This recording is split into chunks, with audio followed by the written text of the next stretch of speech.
Hey, welcome to Monday Nights. Today on Monday Munch, we'll do it redneck all Monday Munch. Don't make me break the West Virginia out. Oh, good All right. God, don't do that. We're going to have that old Monday Munch.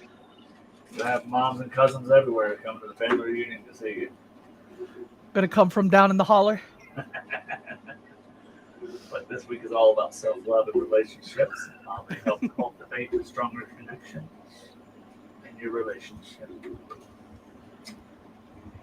And this is Mr. Hello.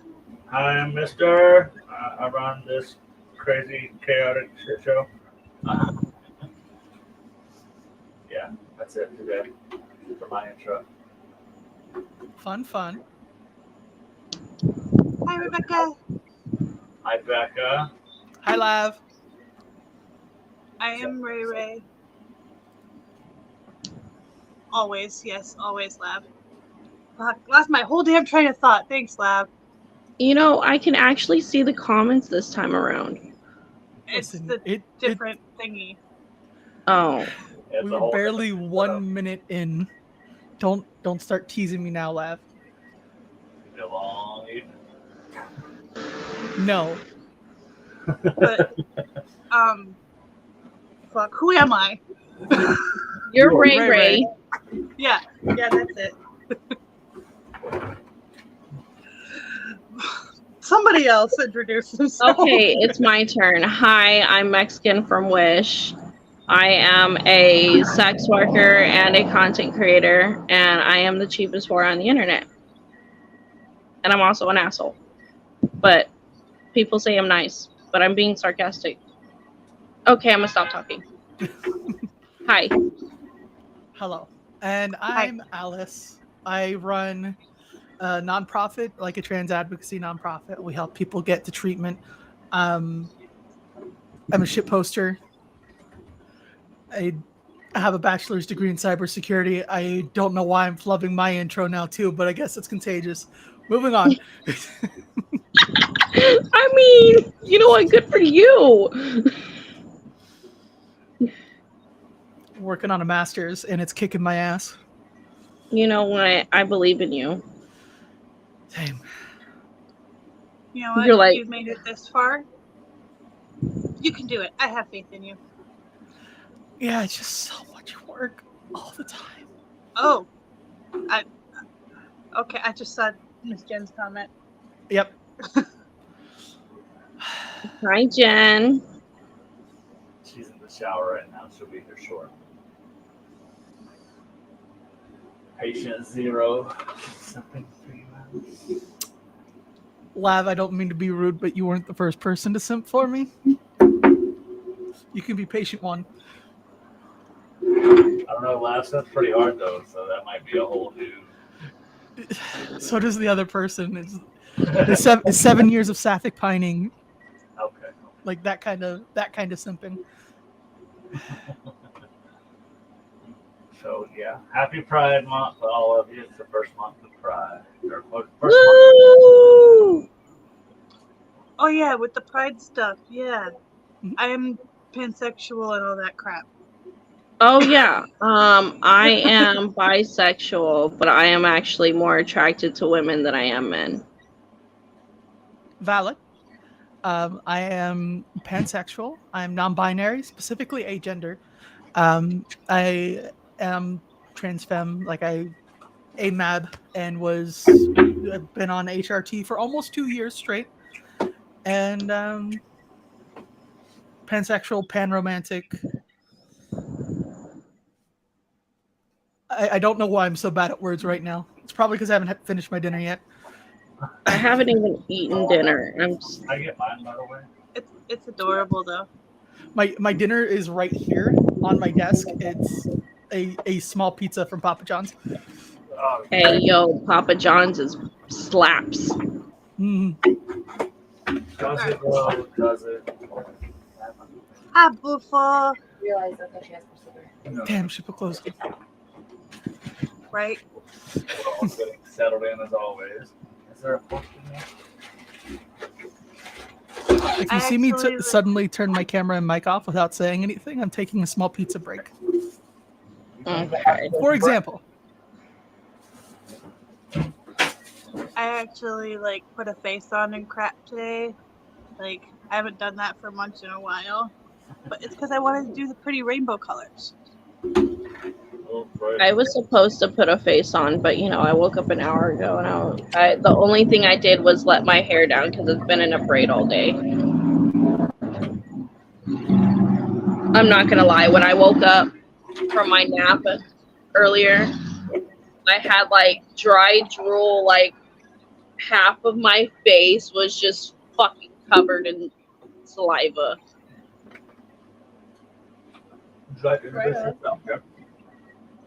And I didn't have no dreams, so I was like super happy about that. All right, take this our introduction and then we'll move on. We'll get started. Hi everybody, your favorite distractor. Happy Pride Month from your pansexual, provocative, polyamorous, poodlehead. And I am very grateful for all of your beautiful faces here. Happy Monday lunch. I'm unclear of the topic. I'm a little tired. Oh no, it's self-love, and I decided to self-love myself before the lunch. So rawr. I had a hot shower, is all. I did. I had a self-love day today too, because I've been busting my ass cleaning all weekend with task lists and stuff. So my self-love today was to make a much shorter task list and only do things like a little bit at a time as I felt like it. And I took a 2-hour oatmeal and hemp oil bath. Yum. My form of self-love looks like I hate myself. Junk food, Red Bulls, so. My form of self-love. Go ahead. My form of self-love was washing my hair and taking a 5-hour nap. And I hope this isn't the beginning of a 5-hour nap. I don't think I can describe the activities from my self-love day. They're not safe for YouTube. I was going to have it. I need it banned. it was a self-exploratory self-love day. Not self-exploratory. I spent most of the day down someone's throat. There you go. Hey, yo. Hey, the only thing I'm mad about is it wasn't mine.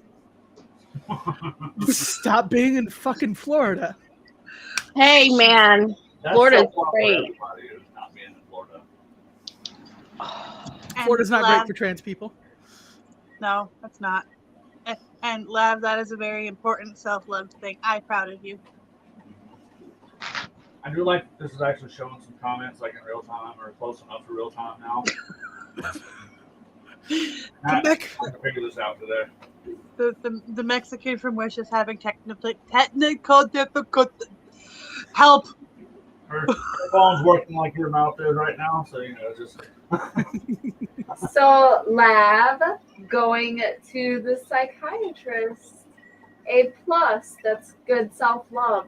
Essentially, at the end of this month, what we will be talking about is how to make sure that you've made all the improvements that you can and you want to make on yourself, and pointing out the benefits that it will be on others for your relationships. I'll get us started with a nice quote. It says, self-care is never a selfish act. It is simply good stewardship of the only gift I have, the gift that was put on this earth to offer to others. That's by Parker Palmer. Well, Parker Palmer also says Lab needs a mop and a bucket. All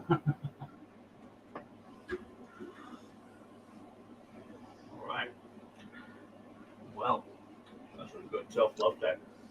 So the self-love, to add to what you just said, self-love is not selfish because you cannot pour from an empty cup. If you don't fill your own cup first, you will eventually run out of love to give.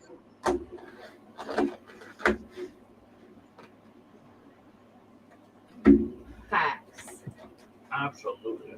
If you don't take care of yourself, it'll fall on your partners to have to take care of you, and that's not a good dynamic to have.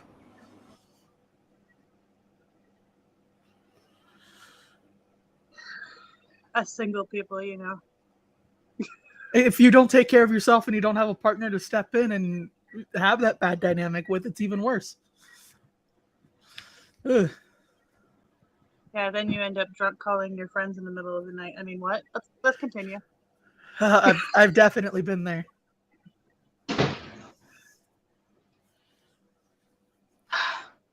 Or like crashing in someone's seedy house when I don't know the person who owns the house because I'm with like 3 people I know. Yeah. Those are the best houses to crash in. No. Like life makes life an adventure. You're like, am I gonna wake up? Am I gonna like get out of here? You know. Am I gonna wake up to find someone actively eating my organs? I don't know. Exactly. You know, life's a gamble. I much prefer when I don't have to wonder if I am going to be eviscerated in my sleep. Fair enough. So, hey Ray, what is self-love? Self-love, it's a multi-layered thing. It's accepting and enjoying all of the things that make you uniquely you. What does self-love mean to you, Alice? Self-love is putting the energy that you need into yourself. So like if you like a lot of the times when I'm having like a depressive episode, I'll make a point to go take a shower, and then I'll just like sit down in the shower and just be in the hot water for a little while. Or on good days, like I'll just work out.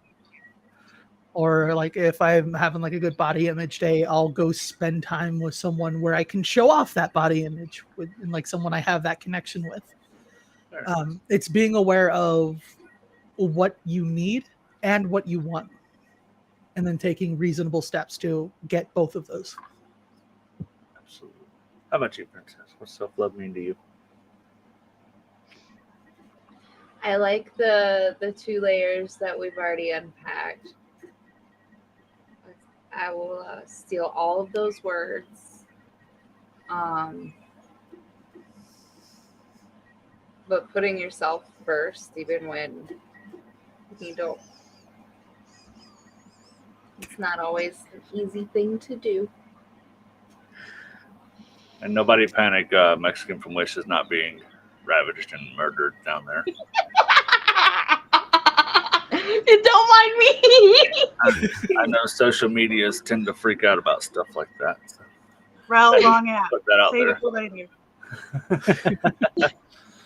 Oh no! See, y'all gonna have to suffer. So, Wrong app. I'm sorry, you guys. Bitch, where's my dinner? Oh my god, they muted me. so I would like to comment on what Rebecca said really quick, if that's okay. go for it. I agree very much with forgiving yourself being a huge part of self-love. Yes. Recognizing that you're growing and changing and you're not always going to be right is okay.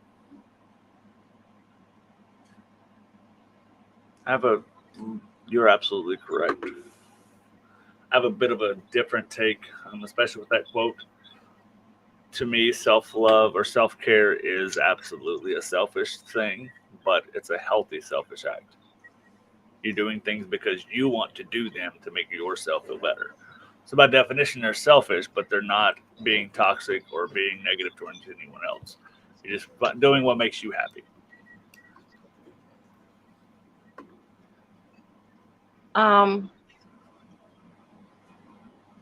I mean, pretty much everything that everyone else has said about self-love is, correct. I don't really have anything else to say. Can you fucking, I swear to God, I'm gonna chop your fucking fingers off and feed them to the dog next door. Anyway, I'm just kidding to all the snowflakes out there. Oh my goodness! There's a sound bite. Anyways, self-love is not murdering people. Okay, that is self-love.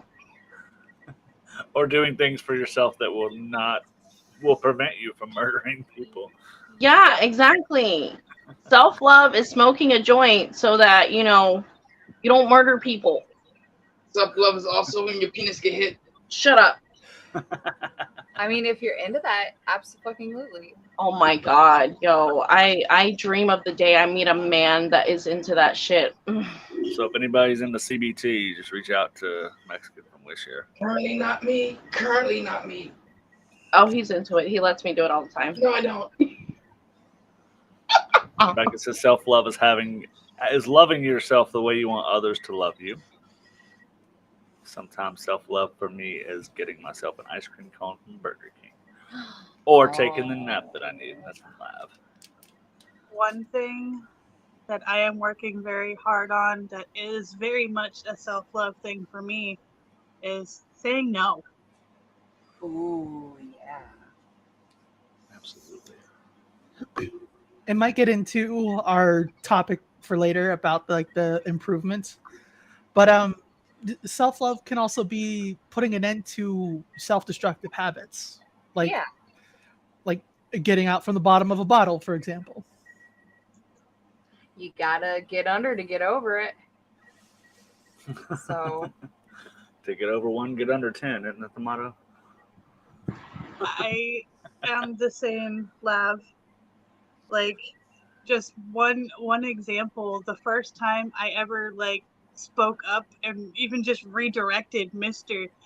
After the show, I had a 10-minute fucking panic attack from hell. I'm sorry. yeah. Saying no is probably the easiest thing for me to do. But then, like I said before during introductions, I'm an asshole. I'm not afraid to say no to people because, I don't know. But then again, I live, you know how at Chick-fil-A when they say my pleasure? No, I don't go to Bigot Bird. Oh my God. I love Chick-fil-A. But anyways, at Chick-fil-A, they say my pleasure. And it's the same fucking thing. It's my pleasure to tell you no.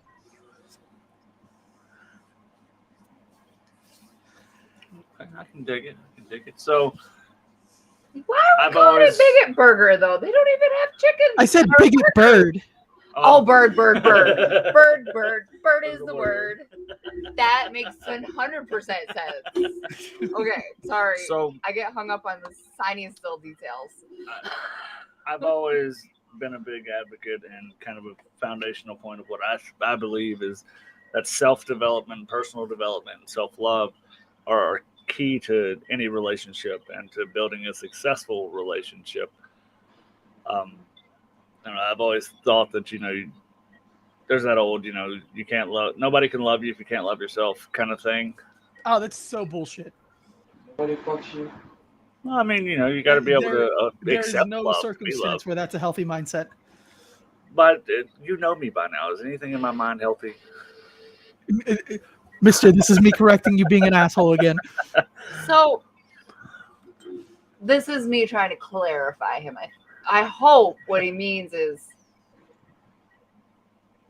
it's important for you to figure out and know how to advocate these things for yourself that you need and want for your own self-care before entering a relationship and then within relationship. Jen, Sure. I think you're giving him a little too much credit. Absolutely. Might be the autistic, but there's no way there's that much subtext under the sentence. No one can love you if you don't love yourself. Well, that's a cut and dry. I get the subtext because we've had these conversations together, like especially in the beginning of how, it's so important to be sure to stay true to oneself within, and the codependency within self-care doesn't really need, it's not very big within our relationship, and it's different for others, but that's how we prefer it. I wanted to say something about the saying that if you don't love yourself, no one else will love you. I think that's a really toxic saying. Yeah, that's what I was trying to get through to Mister, and then Jen jumped in That's with. a really toxic. Like what I like to tell people when they're going through, whatever. Because like I can give really good relationship advice. It's just that I cannot listen to other people's advice or my own advice for myself because I'm fucking hard-headed. But what I like to tell people is, if Are we the you same can't person? love yourself, how do you expect to love somebody else? Love somebody. Exactly. And I'm not gonna go into song. like you have to love yourself. I'm sorry. You have to love yourself even just a tiny smidge bit, whether it's, keeping up with your hygiene or doing your makeup because you fucking felt like it, or buying the new pair of shoes that you keep freaking drooling over, or, going, going for a walk, or whatever it is that you consider self-love in your own mind, body, and soul. That's the little smidge of a bit that is loving yourself. Therefore, you can love another person. Even if you love another person more than you love yourself because you don't think you love yourself, but it's like all the things that are necessities for, I guess, I'm going to say normal people because I suffer with a lot of mental illness and stuff. So, normal people are people who don't suffer with mental illness. Neurotypical people. Yeah. Okay. So they, necessities in life are regular hygiene, brushing hair, freaking getting that, 30 nap in or whatever, or being on time. Those things are achievements for someone like me. Those are achievements. And those are considered self-love for me.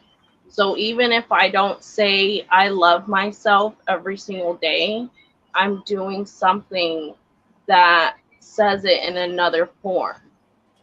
Therefore, I feel like if I do something in another form that says I love myself, therefore I can love another person, even if I love that person more than I'm doing for myself. If that makes any sense. I don't know if it makes sense to y'all. It makes sense to my brain. Gotcha. All right, coming in with what might be a hot take here. Your relationship with yourself doesn't preclude you from having a relationship with someone else. You are responsible. Like if you have a shitty relationship with yourself and you take that out on another person, you are responsible for the way you treat them.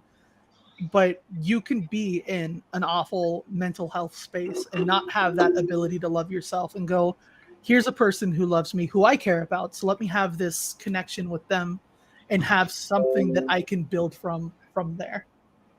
So, like, basically, if what you're saying is if a person doesn't feel like they love themselves, a form of self-love would be to Accept connect of with that others. person. Exactly. Okay, I see that. And then I'll be honest, wasn't in a great place when I started the relationship with Lav, and did not love myself. In fact, was actively trying to put the bottle to my head and pull the trigger. Right. And that, having that good, healthy relationship with someone who, I'll be honest, isn't great at boundaries, but is really good at being like, hey, I don't feel like you're listening to me. To have that person who cared about me and would check me gave me a small piece of solid foundation that I could stand on and build the rest around. Like that's absolutely something that you can do, even if you're in an awful mental health space. You just have to remember that you are responsible for the way you treat the other person, regardless of your relationship with yourself.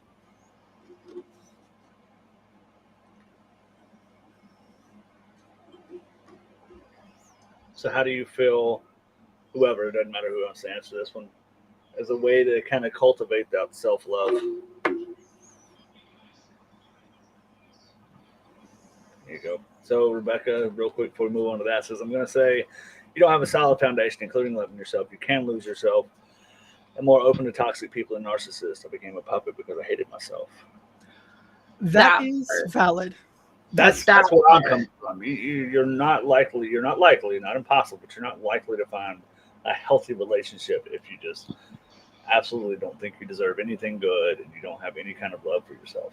You're going to take whatever comes along, and sometimes it's good and it turns out great and you become a better person for it, and sometimes you get wrapped into a decades-long shitty relationship where you're abused because that's what you thought you needed in life and what you deserve because you're a shitty person. To that same point, even if you have a solid foundation and practice self-love, if you're not good at setting boundaries, then you're still going to lose yourself to a narcissist. That's just what they do. Oh yeah. I think boundaries are a huge part of self-love. A massive part. I even have a topic part of it later. I don't think that boundaries are part of self-love. I think boundaries are part of self-respect, which is a little less emotional and a little more like, all right, I'm basically a houseplant with emotions. Let me go through my needs and make sure they're met. I don't know. I feel respect and love go hand in hand in a relationship. We would hope. They should. Let me put it that way. They should. And in a relationship with someone else, absolutely. In that relationship with yourself, not always. Though we do want it to. What am I doing here? This is true. Oh, excuse me. Oh, excuse me. I am all over the place. I got some of that Florida air in me. Sorry. Burping for a second. So, I don't know. A lot of ways people start with that is the affirmations. Everybody loves affirmations. I fucking hate affirmations, and I hate so much more that they work. Hold on. Exactly. Yep. There is actually something that I heard of that helped me a lot that is a step in between affirmations. Like when someone first told me to start trying affirmations, I couldn't say a single fucking one of them without feeling like I was lying and like, what the fuck am I saying this stupid shit for? So somebody told me to try affirmations as a baby step along the way. So instead of saying like I'm beautiful or something like that, when I couldn't say it without feeling I started with, what if I was beautiful? What would that look like? Yes, but Okay. you run into a risk that you should be aware of like getting into this I'm not, but what if? Almost like mentally precluding yourself from believing that thing. That's why it's necessary to mention that it's a step along the way. Like I was working towards being able to believe those things. I needed to take that baby step of what do I need to do to get to where I can believe these? How does that look? Yeah. Can we just put Lab's comment up on the screen for a second? Absolutely. I agree. That is usually how it works. I'm a potato, but potatoes aren't bad. Potatoes are delicious. That fucking part right there. Everyone loves potatoes, no matter what form it's in. I mean, I like to get baked, I like to smash, and I'm delicious enough for every meal. Perfect. Oh, yeah. Ray, I think Lab might be about to fight you. Oh, no. No, they're affirming their love for potatoes. Never mind.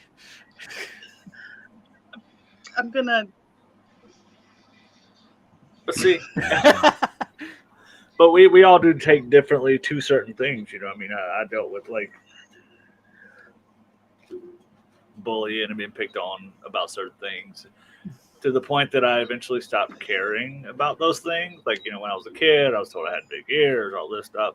And now it's like, I'll beat you to the punch. I've got funnier jokes than you do. Like, get your shit together. But, like, learning to ignore that became part of my routine personally.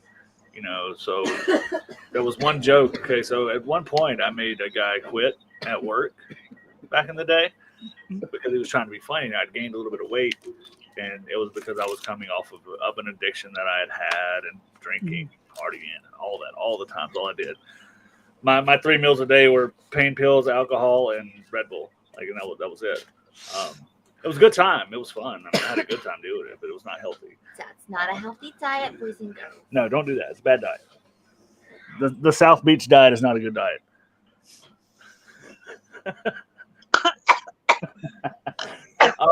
So, like, you know, I'd finally gotten to that point. You know, he kept saying something about me being overweight.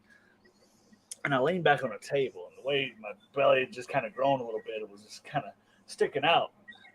He's like, dude, you're getting fat as fuck. I was like, I'll tell you what. I said, do you know why I'm gaining so much weight, man? He said, why? And his girlfriend happened to work there at the same time, too. I said, every time I fuck your girlfriend, she bakes me a pie, and I can't help but eat that shit. And he gets so mad. And I'm giggling about it. And she walks back in the kitchen a little later, oblivious to the context of what's going on. I just used to ask her random questions, and she would just answer them. So I looked at her and said, yo, what kind of pie are you baking me later? She said, I think apple sounds good. And 2 days later, he quit. But, you know, it became that, like, at first, you know, comments like that did bother me. But I was like, you know what? One, fuck, they're probably not true. But two, if they are, it's my issue, not theirs. So I learned to deal with things that way. I know that's not like the healthiest way to deal with things, but I embraced the quote unquote flaws that I had, and just now there's not shit anybody could say to me as an insult that I can't fire back something with. See, it's nice to be an asshole sometimes. It helps. I mean, Sometimes.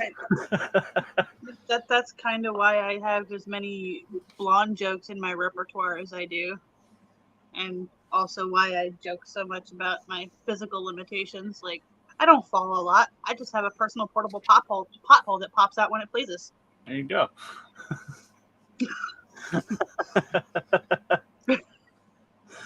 Oh man, oh man. So in the vein of unhealthy coping mechanisms, back at the beginning of transition, I'm sure you can imagine I was in a pretty uncomfortable place, and I would have like this depersonalization pretty regularly, where I didn't feel like I was a person. I didn't feel like things around me were real, or I was attached or actively participating in things. And like, I would do the affirmations, right? And I'd zero by it, and I would just walk in, run down the list of things I'd said I'd say every morning. And then I had one of these episodes happen right as I was doing my affirmations, and it felt like I was saying that about an entirely different person. And like, I've never had anywhere near the negative talk toward another person that I have for myself. So like, having this moment of, that's a different person in the mirror, and I'm doing my affirmations talking about someone else, kind of gave me the ability to separate my own negative self-talk from like how I think I look and act and feel around other people. And like, that made affirmations work for me. There you go. And sometimes that's what it takes. I mean, you know, it's as with 99% of the things we talk about here, most of it, 99% of it is subjective. You know, what works for you may not work, may be an absolute toxic and unhealthy thing for another person. But, you know, like the affirmations can be fantastic, but, you know, some people may take it into the path of, if I lose 5 pounds, then I bet I'd be beautiful. And then that kind of steamrolls there. It all takes that context of knowing yourself more importantly than what other people may think. What's going to make you happy in the most selfish, selfless way? I can relate to that one too. There was a period where I was working out 6 days a week with heavy weights and cardio, and like I was on like extreme caloric restriction because it was right before I figured out the trans thing. So I was like, I'm real unhappy with my body. Let me make it better. And like I like started packing on muscle and like trying to be the man, Right. and it just like it didn't work. And like it was Can't constantly imagine why. it was constantly this like, all right, my next goal weight is 240, then it was 220, then it was 200, then it was 190, and then 185, which was the lowest I've ever gotten my body weight, and that was at 3% body fat. Very nice. Not very nice. That's dangerously unhealthy unless you've got like a doctor and a nutritionalist working with you. Well, Oof. Another thing along the same lines of thinking about it from another person, what finally got me to bridge that gap with my negative self-talk was thinking about, would that be something I would want my child to say to themselves? No? Okay. How can we fix it? Right. I don't have a kid, but I have a pet snake that I've had since I was a child. Okay. And like Is it something you would want your best friend to say to themselves? Mm-hmm. I don't know. That's what it was. I think we're having the same the idea fifth on there. that I'm one. an asshole to my friends. So. Plead the fifth on that one. Oh, you buttheads. But I get the sentiment behind it, absolutely. Would I want someone I care about to say this about themselves? Mm. Would you want your partner to say this about themselves? Kind of. Sometimes you have to put yourself in perspective of those things. And don't get hung up on it too much. I mean, you're not always going to be 100% positive about yourself. And that goes back to the forgiving yourself thing. It's okay to have a bad day. Forgive yourself. You're human. Move on. Tomorrow's a new day. So to the partner thing, I've helped Lav with a lot of their negative self-talk, and like they're not like they'll say some kind of shitty things about themselves, and I'll go in and I'll be like, hey, no, stop it, not allowed. Or like my favorite one is to go against the rules. And at one point in time, right around 3.5-ish years ago, they went, well, you talk shit about yourself all the time. And I kind of got stuck in this position where I had to start working to change that if I was telling Lav not to do that, right? Well, you just do the parent thing. Like, do as I say, not as I do. Last time someone said that to me, I punched them in the mouth so hard I broke a knuckle. There you go, see? Listen, I hate that phrase. That is a very outdated parenting thing. That phrase was shitty. Do as I say, not as I do. Yeah. I'd rather just lead with compassion and kindness in my heart and hope. I'm sorry, no, fuck hope. And know that I'm setting a positive example by my actions. See, I go with the whole, I'm human too. And when I'm wrong, I admit to my children that I'm wrong. I've done that, with my son before. That is very important. Because I tell them that's okay because I'm human, but this is what I'm going to do to fix it. You're showing them the next day you getting back to life. Here we go again. One more time. You guys ready for the awkward classroom thing? Go ahead, Max. I'm totally listening to y'all. Yeah, I bet. I am listening to y'all, but I mean, I'm just also because I really don't have any insight. It's more of me like learning other people's insight. That's why I'm not really saying much. That and me and Bray have a thing afterwards, and so I'm just trying to like do stuff to my face. You do whatever you need to do. Ain't Do nobody your bothered by self you. love. You ain't got to explain nothing. You're on topic. You're demonstrating self-love. Yeah. Look at this red. It's like I put a red shadow on it and then a red sparkle on it.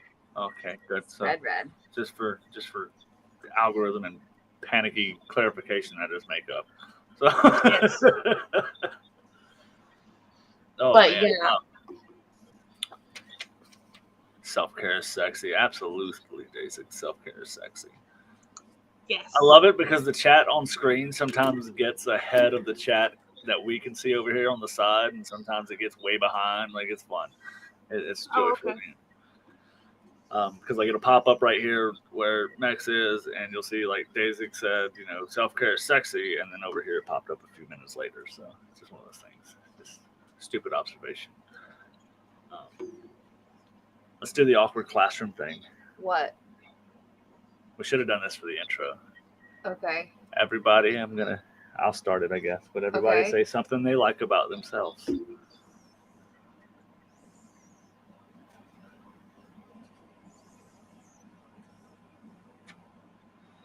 Was the drag on the cigarette the thing Said you you like were about gonna yourself? start it. You have Yeah, to. you said you were gonna start. Actually, as dark and asshole-ish as it can be sometimes, I really love my sense of humor. I think it's one of my best and worst qualities at the same time. So it's something that I really like. Go ahead, Princess. You on the same screen as me? My compassion. Passion for others. It's a good one. Yep, because it's actually pretty fucking rare, apparently. Compassion in people is rare sometimes.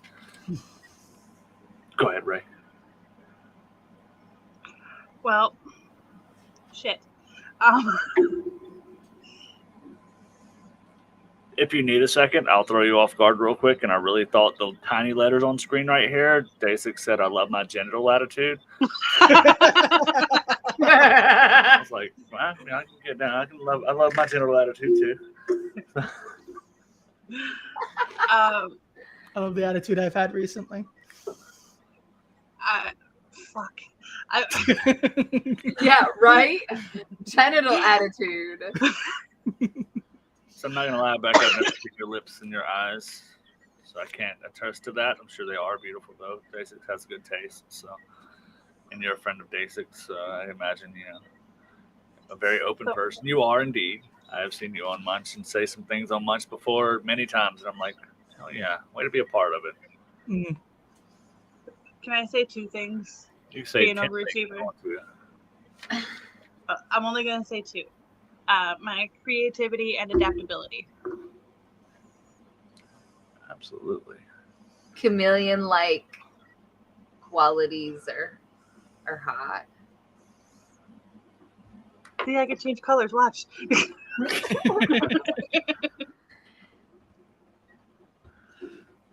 Oh, fuck, and then I do it. Ray, I can help you change colors if you need. How about you, Alice? I also have two. First, I am this hot mess of a bitch that I am on purpose. Being a person on purpose is a new thing for me. I haven't been doing that for even 2 years at this point. So like instead of just reacting to the things around me, I have who I am as a person, and I have a solid self-image that I can kind of use to react to the world around me and keep myself in check so I don't accidentally hurt people. And then on the not accidentally hurting people, I am apparently the biggest mom friend in my friend group.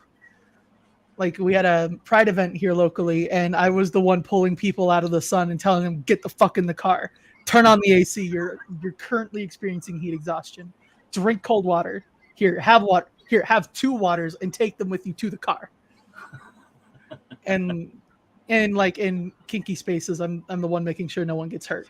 So like I take a very protective role of the people around me, even if I'm not particularly familiar with them, and I like that as well.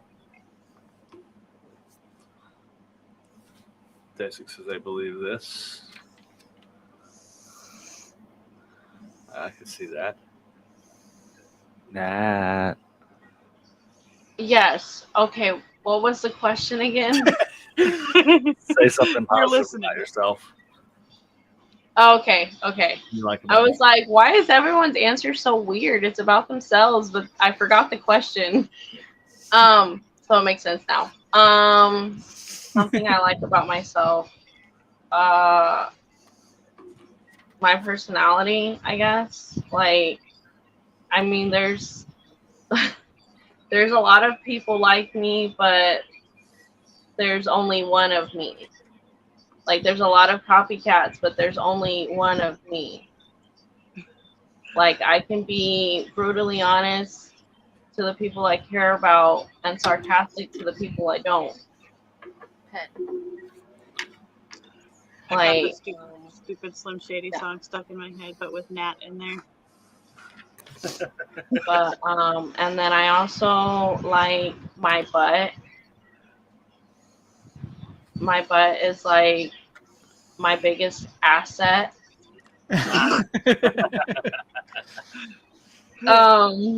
When they said shake your money maker, they were referring to you. Right. And I like my brain farts, I guess. Okay. Yeah. So there. Oh yeah. Good. Yeah. Asset. So I can't meditate. I have tried. I know like some people see that as a form of self-care and kind of recuperating. I have tried. Go ahead, you first, Alice. As someone who does meditate regularly, it's not for everyone. There's some people where sitting down and being stuck with their thoughts is a worse experience than not trying to meditate at all. But wait. I thought meditating was to not think. What happens if you get good at meditating? Ray, I'll let you jump in just a second. I'm so sorry. It's okay. What happens if you're good at meditating is you'll have a thought and you'll go, oh, hey, there's a thought, and you'll just let it drift away without it disrupting that centered focus that you have on whatever your meditation is. So so we're not supposed to. I'm so sorry. We're not supposed to have little meditation Nazis like watching these thoughts come in and like stabbing them with a sword and like making them baseball bats. You can, but if you make your mind be violent to itself, it's going to be unpleasant for everyone involved. But it's only violent to the outside intrusive thoughts. They're all your thoughts. So I should make it more of like an artistic movement. Yeah, just be like, hey, a nice thought. I like in my head, the mental image is a river, and it's just kind of detritus floating on the water. Ray, you've been very patient. Please jump in. Help, Ray. Help. So, to people that say they can't meditate, there is more than one form of meditation. Mm-hmm. Any task that you do mindfully can be a meditative experience. And while it can be the sitting and trying not to think and all of that, it can also be hyper-focusing on controlled thought. So, one example that I use, my art is a form of meditation. While I'm doing it, I'm hyper-focusing on the way the paint sprays, the color that comes out here, like details, being mindfully present in what I'm doing makes it a meditative experience. Yes, Lav. Another form of meditation that's really common is lifting weights. Like getting, most people just call it like getting in the zone or like getting into a flow state. But that spot where you're just thinking about the motions and there's no other like external intrusive thought coming in to interrupt. It's just Body move, heavy thing moves with it. I don't know. Well, okay. I feel like I have to meditate to survive most days then. Yeah. Because when I'm not in that mindset of exactly what you guys just explained to me, shit can get fallen apart and I have to write everything down. Have you discussed ADHD with a mental health professional?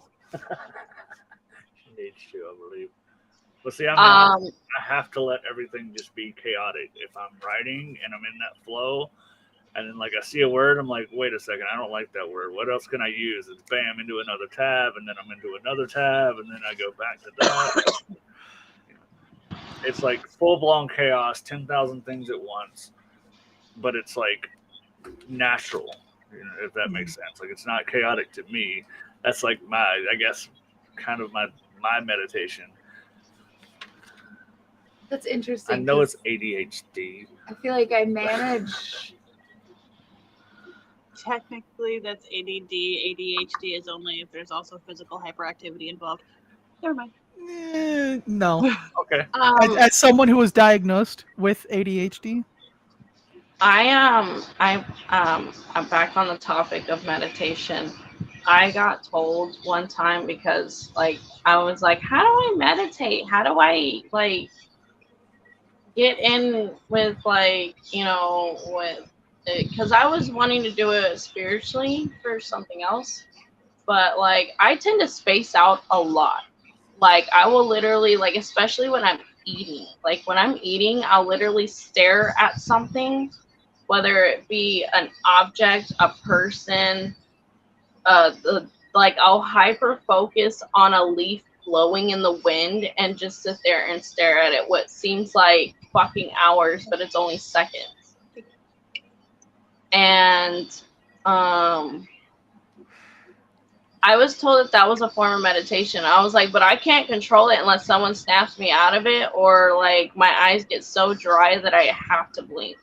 Because like I'll literally just stay in that state of like space and like not blink. if you're doing it on purpose, then it's meditation. If it's not on purpose, then it's dissociation. Yeah, that it's not on purpose. I'm not doing it on purpose. Yep, that is dissociation. Very nice. That's a big word, but thank you. Basically, your brain checks out. Okay, yeah. Oh God! Ooh, Jen, don't die. No! No death on stream. Well, she would have fell off camera, so it would have been okay. I would have picked her up after lunch. We got this. So, not a doctor. So, not after. Brooklyn, not Caveat, nothing I'm saying is medical advice. This is just me Right. talking about my own lived We're just experiences. we're just like, See, I'm such a toxic person Not the only because I wanted to person that's been correct like- you. Like, who cares? It is medical advice. You were officially medical licensed. Mister, shut the fuck up. No one on this What? panel is medically licensed. Next bullet point, please. Absolutely. yeah, let's check out them bullet points you got So- for us over here, mister. What do you got going on over Oh, here for nothing. bullet points? You never use them. You set them up, you never use them. We're doing this one.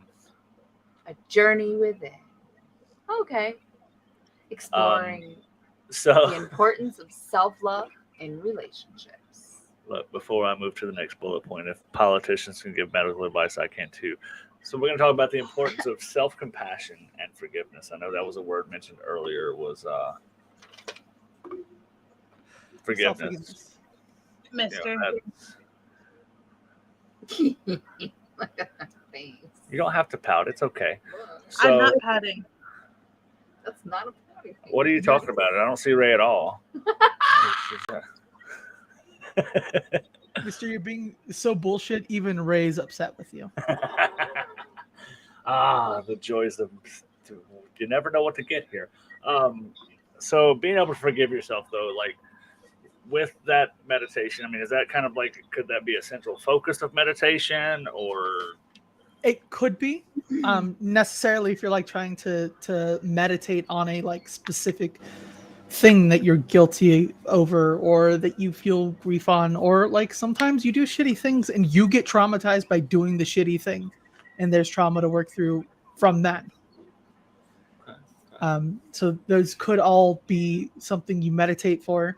Though if you're dealing with those, you probably want to talk to like someone who's qualified to help, not just sit in a room and think about it, because it's real easy to just dwell on the negative feeling and not actually do anything positive in that meditation.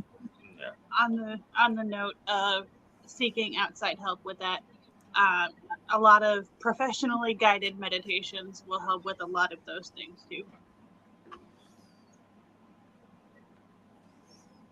For some people. Yeah. I don't know. So, not to give like therapeutic advice and stuff, but how in your own personal life have you learned to forgive yourself for something? You don't have to like talk about what specifically it is, but how have you learned to deal with something, whether it's something minor or something super major? Can I go first? Because I get to bring my y'all were bringing toxic things earlier. I get to bring my toxic thing now. Sure. You forget about it. It didn't happen. All right. I wish that were an option for me. I know. We just bury it until it pops back up. Like, oh shit, that still exists. Now we're gonna cover that back up. It's not healthy at all.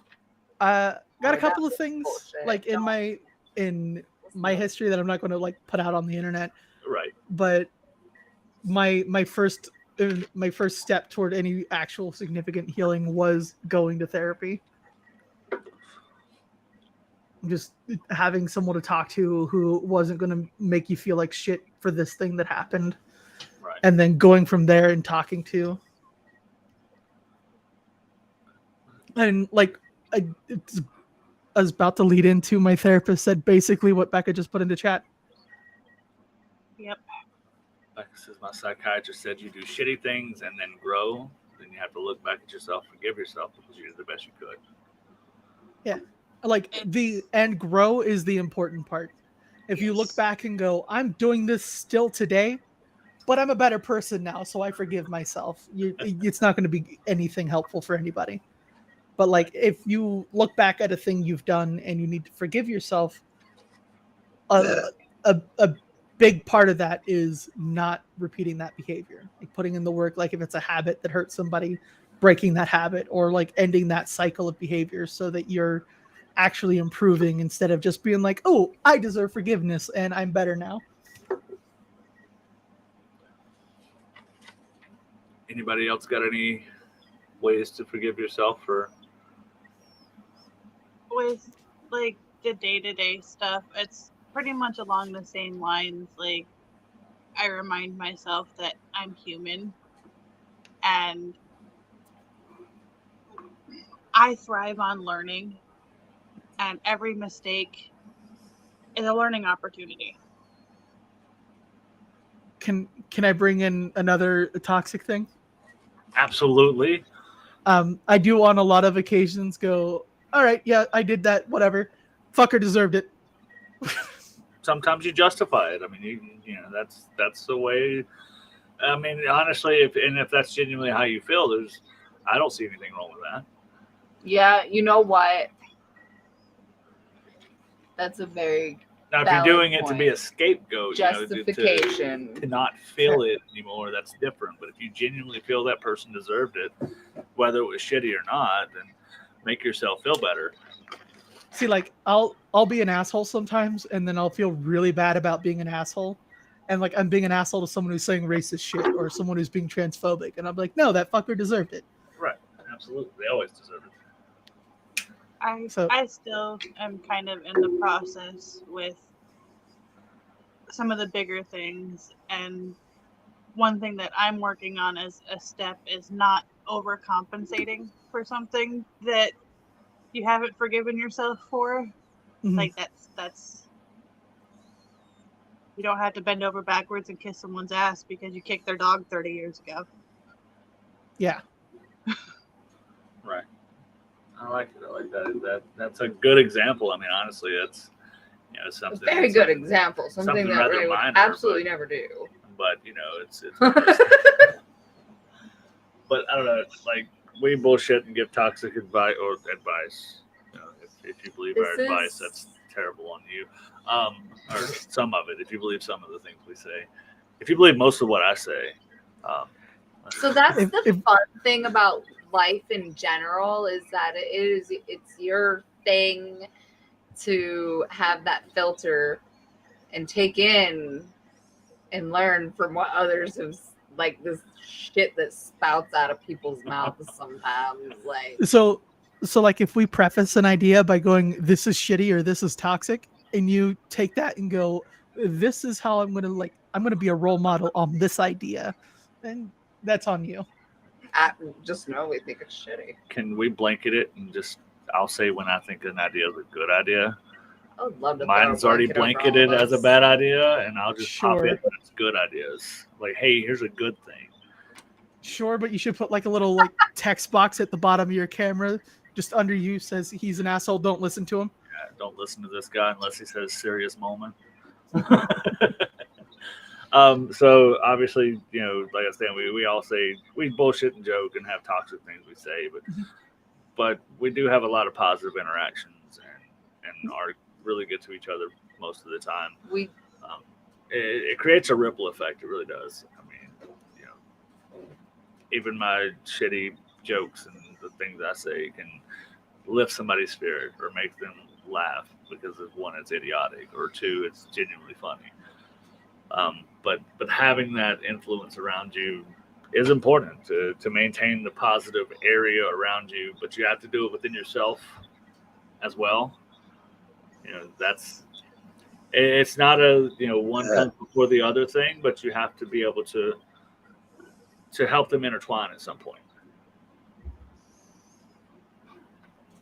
Becca, I like that. It says, I'm still working on letting myself know I deserve love just because I'm a human being. I'm going to fuck up, and I am going to be better than who I was yesterday. That's the goal. Every person changes a little bit every day, and we can just make it positive. I read a quote a while, or I listened to it. I listen to all my motivational bullshit all the time. It's if you focus on changing something 1% every day, at the end of a year, you've changed it 365%. So we haven't talked about communication very much, but within our positive manifestation of the things we desire and want out of life, that means that we verbally and physically communicate with life what we want, and saying all these nice things and doing all these nice things with ourselves for self-care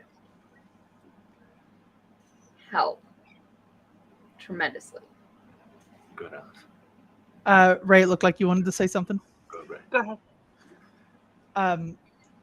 A little more directly than communicating with life, a lot of this breaks down to communicating with yourself enough to figure out what it is you actually want, or what it is that you actually need in a given situation.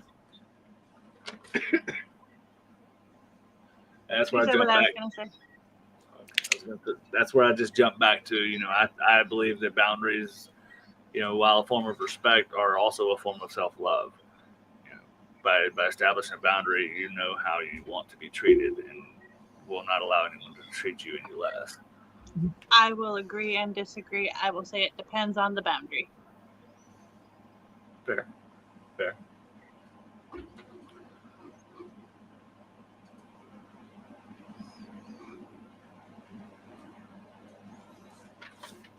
Maybe our next bullet point? Mirror on the wall, boosting self-esteem and body positivity. A couple weeks ago, or a couple months ago, at some point in the past few decades, we've had a conversation about our self-image and body positivity and stuff like that. It still goes hand in hand with self-love in some ways. I want to say something after Alice. I am sorry. I really have to pee. Okay. I just want to start with there are people who are going to find every person attractive, no matter what. And if you want to work on yourself, like your body image, find those people. Like Yeah. I have the shit posting page. I've got like 60 people who regularly simp over anytime I put a selfie down. And then like in the Discord server, I've got 10 people who flirt with me on a daily basis that I flirt back with. And like that does so much for your body image and your confidence. So, okay. Yeah, absolutely. I can like continue what you were saying while Ray's away with we all like different flavors, colors, smells within all aspects of our life. When we talk on munch, how many times have we said on just this munch? Well, not everybody, but we like it like that.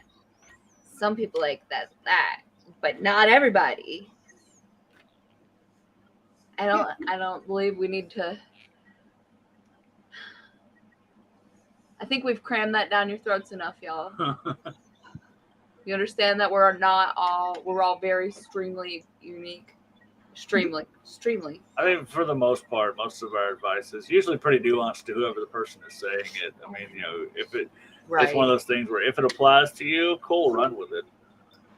If it doesn't, then do like Nat and just keep doing your makeup. Jog. Pretend you're listening. Shut up, I totally am listening. I wanted to comment and say I heard something about shoving down throats and stuff, and I'm totally down. See, that's how you catch Nat's attention right there.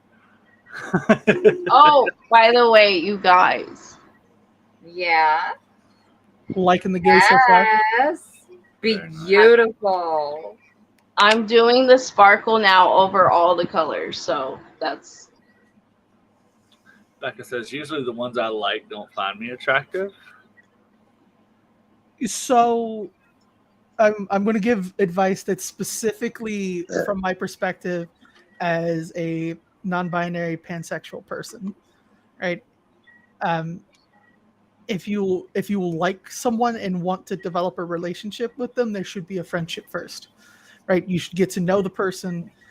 You should have that connection build into it. A lot of the time, if you go, oh, I like this person, I'm gonna shoot my shot without that connection, you're rolling the dice to see if you're their type. And if you're not their type, then you get what you're describing. And how is somebody ever gonna know what their type, like what is being presented to them if you're shooting a one-time shot without dribbling the ball around the court to see what kind of game you've got? Ooh, I did a sports ball reference. And I'm about to my tear again. So I'm just sitting here. Are you okay? Love it. Mister keeps holding the chair down when I do that, and I'm like, that chair's a death limbo. trap. The little thing that locks it in place will sometimes unlock itself in the middle of you sitting there without doing anything. So yeah, it's fine. Or it'll do that thing where you lean just a little bit and it'll just suddenly unlock. Yeah, and that's Munch is a roller coaster. Did we all already talk about like what has helped us with that? I talked about mine. That was it. Okay. Magic wand. I had a thing that I wanted to say. What helped me with mine was honestly becoming a part of the adult content industry. Like, yes, it has its downfalls, of course, but for me, it really helped to know that no matter what I am insecure about on my body, there is somebody that's willing to pay to see that shit. That is fucking facts. I agree with that 100%. So See, I am listening. That was practically the same thing I said, and my experience was also in sex work. Back before my delayed puberty happened, I was still a fluffy-haired little twink, and like being in a room with horny adults who wanted to pay for it, like built the confidence, and then the transiting happened. So we can all agree that yeah, like you know what is a huge factor. I think Mr. Ken too. Straight guy hot take, okay? Or hetero, whatever, cis, hetero, all those fun words that go before my name. Cis het white man, go. There you go. Go as a cis het white man. Go to a gay bar. If you feel like you're not confident in how you look, go to a gay bar. Let's not. Why not? That right there, you will get hit on. You will get free drinks. You will have a good time, and you will feel like a hot little college girl for a couple hours. But you're going into a place that's specifically for queer people to meet each other. Well, I'm just going to a bar. It just happens to be gay. Mm. It's like when I go to Pride. I go to Pride to have fun. I'm not gay. You can go to Pride to be in LA, but like going into a queer space to be flirted on by queer people who assume you're queer because you're in that space, it's kind of shitty. Well, it's kinda toxic shitty as that fuck. somebody But would assume just because you're in a space that you are. If you go to a place that's meant for gay people to meet up with each other, and you go into this space specifically to have gay people flirt with you, Are there good drinks at gay bars? yes, every gay bar has delicious drinks. That's just Right, a fact. what kind of delicious drinks are we talking about? Bro, you're fucking with my lighting. I will grab my flashlight and flash it on you.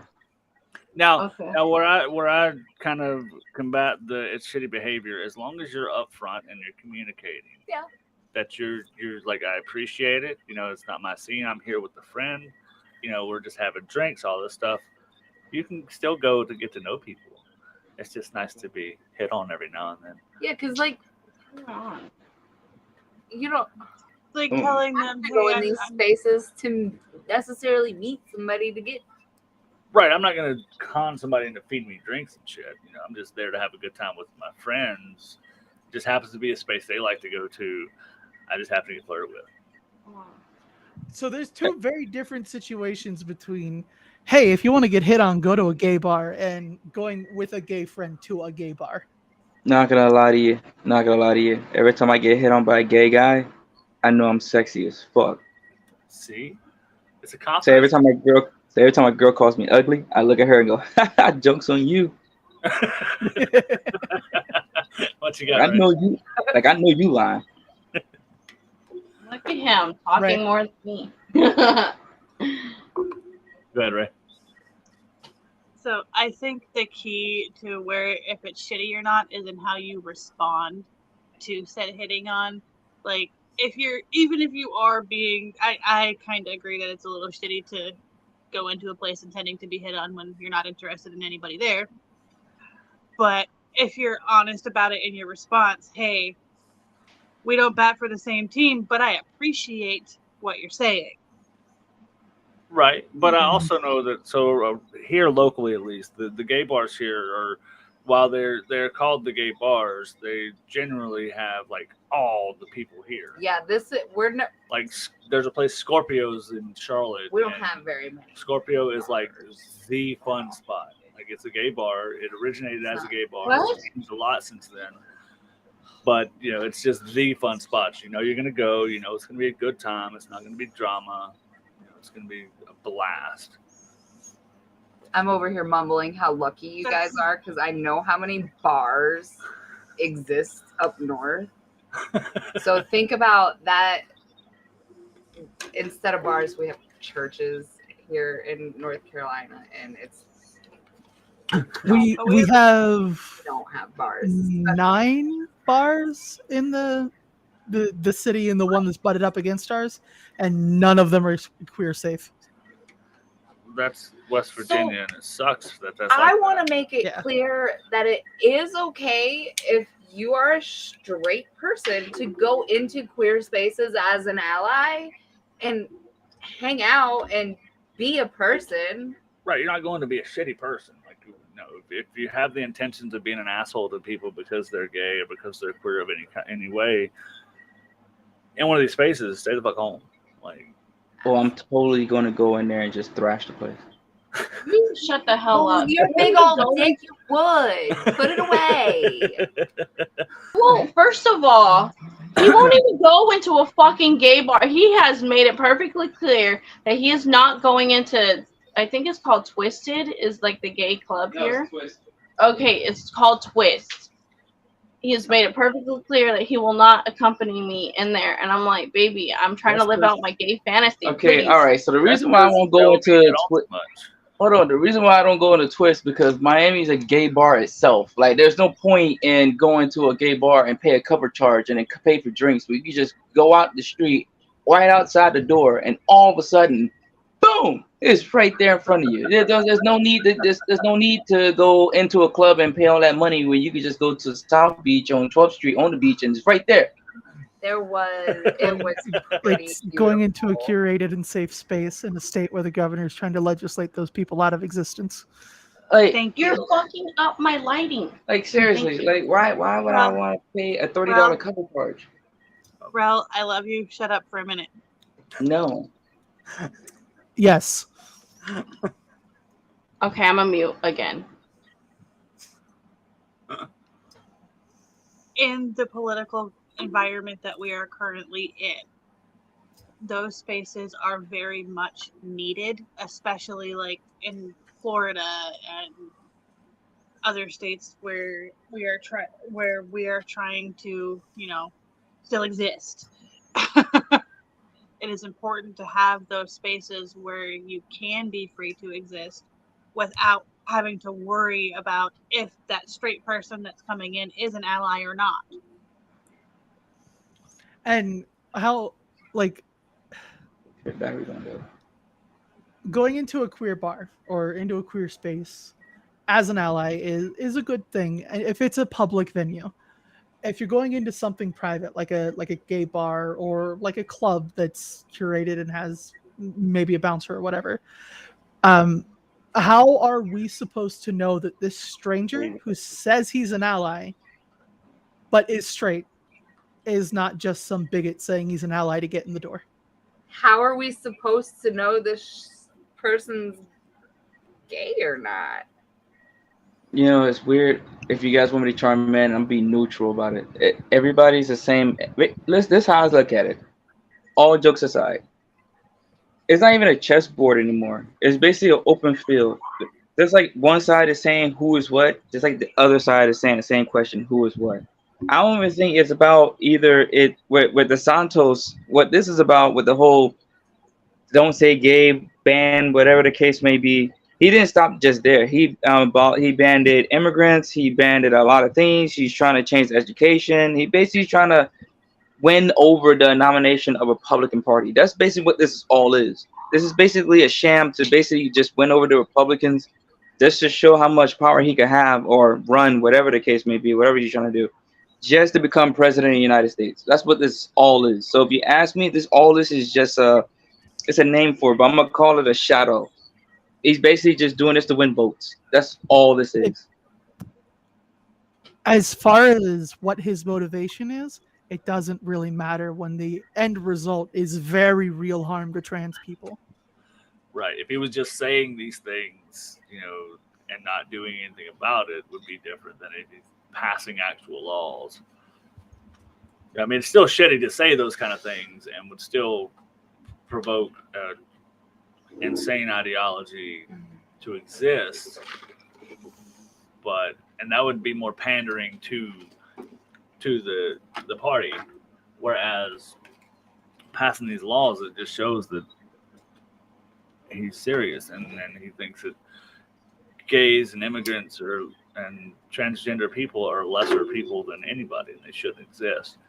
But back to the topic of positive self-image.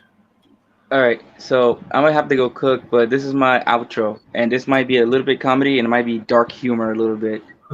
Some folks might like it, some folks may not, but no worries. I still love you all in the end. That last person that I remember, this happened at work. One person said the same thing. He's like, "Your governor is trying to erase us and oppress us." So I looked at him. I'm like, "Please tell a black person about oppression, please." Oh my fucking God. Now I'm gonna cook. That's why we all need to be together. So when it comes to support each other, body image, the biggest thing we have, the biggest influences we have, obviously, is media. Things have changed recently. thankfully. I mean, it's harder to do still. So you look at, like, I saw a headline the other day that said Lizzo is thinking about getting out of the music industry because of all the hate she receives for her body size and her body type. But it's more important to her, from what I was reading, it's more important to her that she remains a beacon of Good. people that are her body size, that are her type, all these things, that she remains that front image to say it's okay to be, who you are, want to be. exist, and do it unapologetically.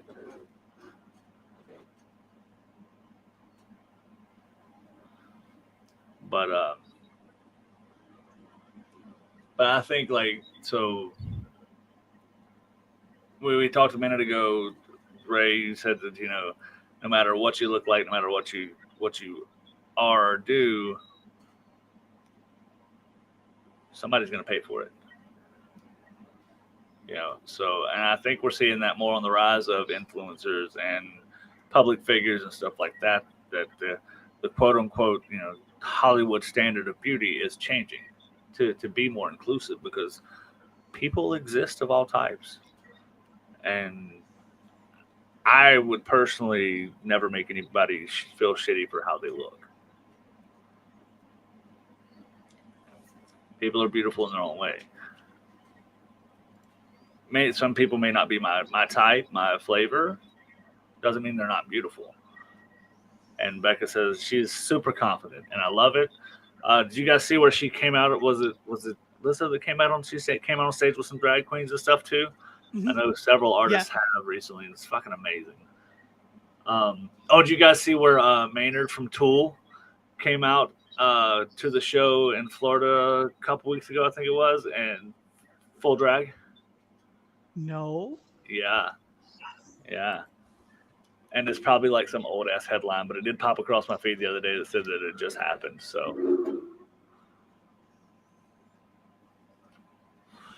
right, Becca says no more Victoria's Secret models, but I think Victoria's Secret is changing, or excuse me, people are changing the way Victoria models are seen.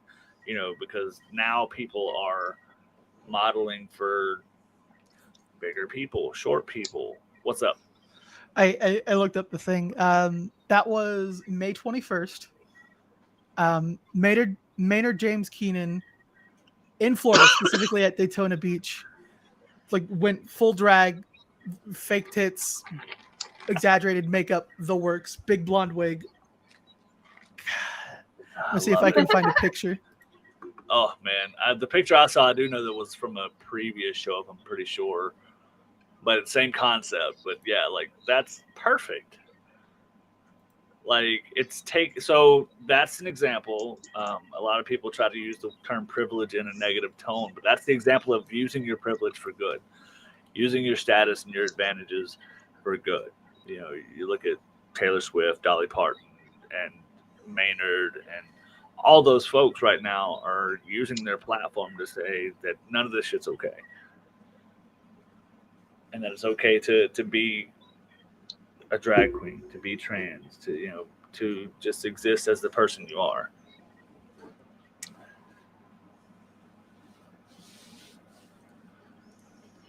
I had something to say about the thing, but then I got all excited because Alice was really excited about that last thing. So now, sorry guys. What's the topic? What's the next bullet?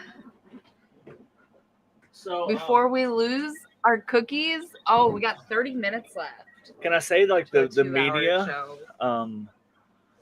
So social media and stuff like that specifically. Of bodies and stuff. Filters they're not dying, but they're becoming more obvious. I do like that, when you use a filter on TikTok, it tells you what filter is being used. So that person doesn't look like that, especially when they use the bold glamour filter that's AI generated and does all the things, whether you cover your face or not. Mm-hmm. But you can see it in the bottom that it says bold glamour, so that person doesn't really look like that. So, don't hold yourself to that standard. Be who you are. And then, I use a smoothness sometimes on mine just because I got these fucking Grand Canyon wrinkles up here. When I start talking and stuff like that. So it doesn't bother me. I don't do it to like. I have a question. Do you guys think those filters help you with your self-image? Because I feel like I like it. Good house. I like a good smooth. Yes, to an extent. If you get to the point where you have to have a filter because you don't like the way you look without them, then there's a problem. But aside from that, it might as well just be you doing makeup. I mean, it makes me feel better because I don't like the way I look with them or without them, so it works. So I just use them anyway. Oh. I think it's also okay if you absolutely don't like the way you look that you still use them. Yeah, I mean, that's one of those things. Well, and never mind. I lost my whole train of thought. Never mind. Go ahead. I like the way you look. My take on it, honestly, is filters are they are, like you said, digital makeup. As long as you use them as such. But if you're like shaping your face to look different and like you're unrecognizable, then that's kind of shitty. Don't be catfishing people. Come on, you can do it. This? You want to show a comment? There you go. Says Becca says, I'm starting to love the fact my tits are small. I don't have to wear a bra. It took me a while to appreciate them. That was a sigh of I am angry at your comment.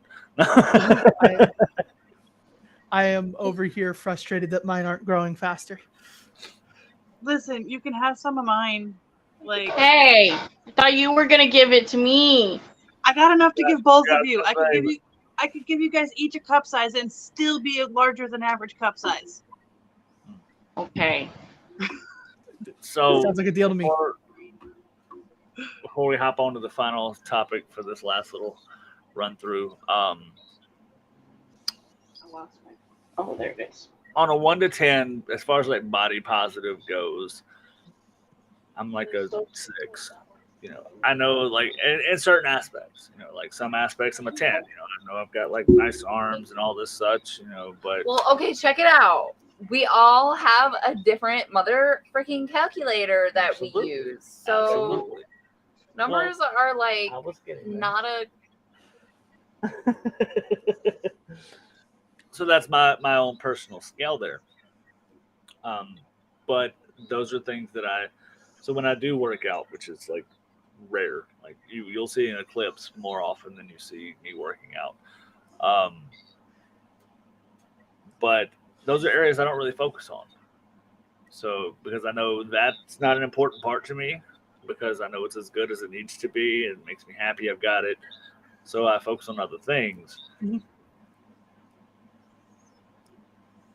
I don't know. I just wondered, like, how do you guys deal with the things that you don't see or you do see as super positive versus things you see as super negative about yourself? I have a couple of specific examples I can give. Absolutely. So like when I started transitioning, I was trying to figure out what I wanted to look like in general, and like I'm non-binary, so the thought was, let's go for androgynous, right? Mm-hmm. But I ended up going kind of femme, but with like I still have most of the muscle structure I had before I started transition, and I kind of leaned into that a lot. Most of the people that I'm dating or in an intimate space with are physically smaller than I am, and most of them are bottoms. So like being bigger and stronger than them works. And like that, where I was at the beginning a bit dysphoric about my size and like the muscle I have on my arms and shoulders and etc. Having that group of people who are like going to melt into a puddle at the mention that I lift more than they weigh, like that really helped me. For example, I'm gonna slide off screen for just a second.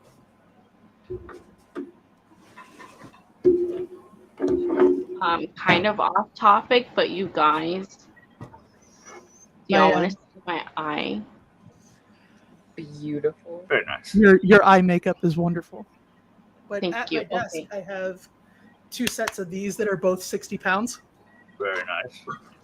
And Well, like, how effortlessly you pick that up too. I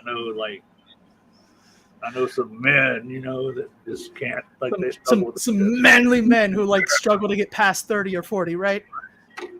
And like, multiple of the people that I'm dating are sub 100. So if I'm lifting 120 at my desk and benching even more than that, they go every time we talk about it, and like that helped. I could see that. And hey, like, Ray, your face is starting to look like your hair is blending in a little bit there. We're not doing this again. We got a half hour left. Keep going. And then another thing, and it's going to be this running theme of find people who enjoy it. I still kind of get a bit unhappy when I see like the pouch under the chin in pictures. And Clara, another person that I am dating, like for a long time, I would send a selfie and I'd be like, sorry about the chin. And she would not like yell at me, but she would challenge that and be like, hey, stop that. That's not cool. And like kind of almost conditioned me just to send them without the apology, and then started praising it. And then boom, now I'm Pavloved and I don't hate it that much. There you go. See? So I like that. So to deal with the negative, you just kind of find people that will help reinforce that it's okay. Exactly. Okay. I deal with the negative with humor. Like, I am very insecure about the bottom part of my belly. But if I can laugh about it, it makes it a little better in my mind. Because if I'm already... Fuck.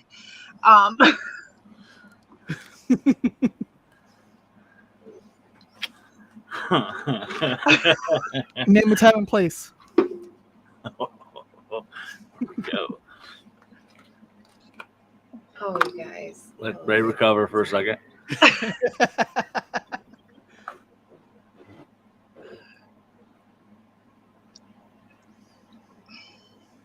Okay. If I'm already laughing about it, it doesn't hurt me if somebody else laughs about it. Like, the bottom part of my belly is my most insecure part, and I joke that I used to say I would feel sexy if I lost X amount of weight. Well, now that I've lost a little over 100 pounds, I gotta lift my belly up to see anything fun. How's that sexy?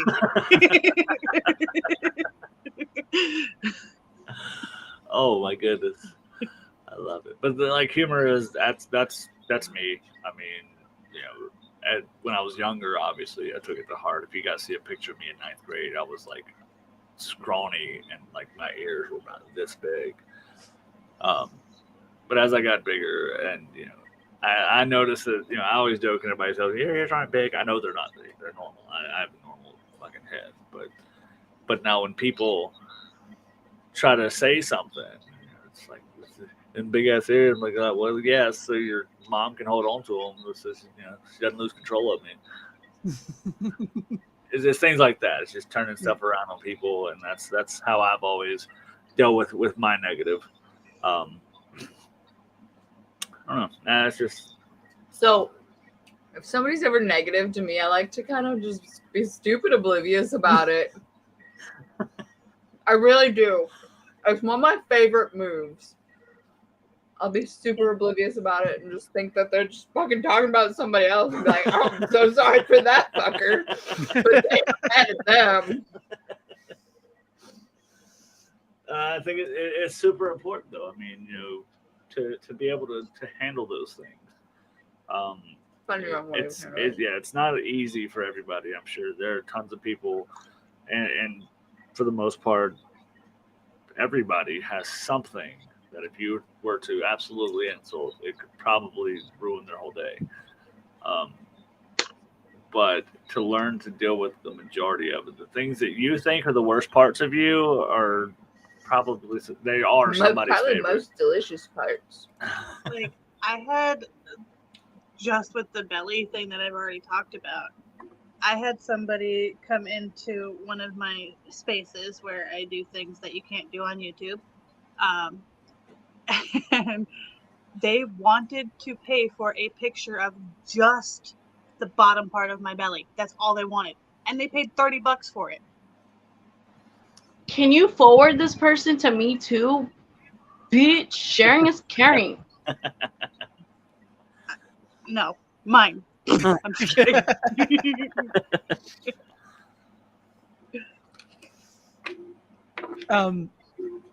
Another thing that kind of helps when you're dealing with other people being negative, like, is primarily in like online spaces, because it's where I deal with most people. The more that they engage with you, like if you have a public page, even if it's coming to say awful shit, the more of you they're going to see. And most people will just shut up if you point that out. And like, specifically what I deal with from time to time is like transphobes. Because I did a photo shoot in a maid outfit, right? That had the cat ears, the cat paws, a tail, the whole 9 yards. And like, I get a bunch of transphobes coming in being like, ooh, this is disgusting. What gross fetishism are you up to now? And like, most of the time I'll just shoot back. I don't know. You follow my page. Why don't you go look at my most recent posts? Up to meow. What kind of fetishism are you looking at up to now? Well, apparently, whatever you're into, you're in my comments. Yeah. Oh man. Because I don't know. it's cat made. So It's a cat made. it's a cat made. Is it? So you say meow. You say meow. So do y'all think how do you think the future of said like beauty industries and things are going to be? I mean, Can I go full ANCOM for a second? go for it. ANCOM, anarcho-communist. You are always going to have these toxic beauty standards and an industry built around them, as long as the fabric of how society and how people interact with each other is centered around capitalism, right? You have to have people who are insecure so you can sell them the solution to their insecurity in the form of makeup and expensive surgeries and designer clothes, or whatever the next thing they think is that might solve that insecurity, rather than being comfortable with their own body. Victoria's Secret is a big fucking insecurity company. Absolutely. Victoria's Secret is that everything they have was designed by some dude in Ohio. Right. Yes. Oh That's my the god, secret. I love that song. That's my Right? shit. It's such So a good I song. do got to say that I have recently seen quite a few businesses that are offering actual solutions with their products, as far as like clothing and other things that are equally as amazing as these other ones are shitty. Can I mention one specific such company? Of course. Absolutely. It's this little indie clothing shop run by a couple of witchy lesbians called Dark Cottage that has some of the best clothing I've seen. And like, I ordered one of their dresses. I was originally going to be wearing it to Pride, but I made Lav wear it because they were going to show up to Pride in crushed velvet, 95 degrees. But it's all of their clothes are light, like all of their summer and spring clothes are like lightweight. They're comfortable. Everything has pockets, and like real pockets, not the little shallow ones. And like the dress that I got, specifically I got their Morrigan apron dress, and like the dress that I got was slightly larger than like the standard 2X dress, because all of their clothes are sized up a little bit to accommodate for shrinkage and plus size people, and they go up. Like, I think that the largest size I saw was like 5X. Like, they go way up on the plus sizes, and like they're all of their clothes are very gothy witchy vibes, and it's just, they're very nice. And this, so I'm going to just make an assumption here that you could probably go on their website and see like their customers modeling all sizes of these clothes. So you're getting a view of, because I've noticed that these companies that are amazing like this are not afraid to show their products off on any body type. So I don't know that they're their customers, but all of their clothes are modeled by like the usual like petite like fashion model, and then a larger model. So you have both sides of the modeling spectrum in For there. the most part, I'm looking at them now. For the most part, it may be one of the people like that maybe runs the company, because that's hot. It looks like Yes, the same. one of them I know is like if you specifically go to the Morgan apron dress, the larger model from that is one of the ladies who runs it. Oh, I see what you're saying. Okay, so they do have kind of they show a different style. That's good though. I like that. Yeah, it's a nice dress. I like that dress. Very nice. It's really nice, and I was gonna wear it to Pride and go be witchy and gay with people, and then Lav almost committed suicide by sun. Hey, my mom did that. Ugh. Well, does anybody need a drink? It's Rebecca. It's Dark Cottage. Actually, it's darkcottage.com. I'll throw it up real quick.